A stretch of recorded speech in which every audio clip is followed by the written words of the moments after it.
ఇప్పుడు మేము చికెన్ వండుతాను. చూడండి, నూనె పొయ్యి మీద పెట్టిన ఉల్లిగడ్డ పచ్చిమిర్చి వేసిన అల్లం తాలింపు పెట్టుకోండి.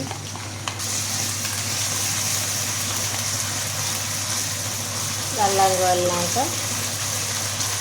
కొంచెం పుదీనా కొత్తిమీర వేస్తా. ఇప్పుడు పుదీనా కొత్తిమీర తాలింపు పెడతాను.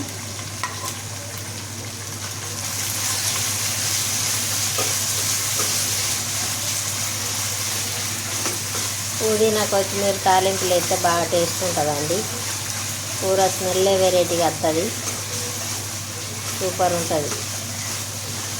అలా అండి. ఇప్పుడు పసుపు వేసుకున్న, కొంచెం నూనెలో మగ్గింది కూర. కారం అండి. ఇప్పుడు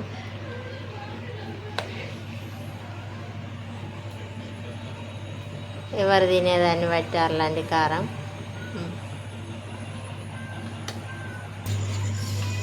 చికెన్ రెడీ అండి, అయిపోయింది. ఇప్పుడు తినుడే.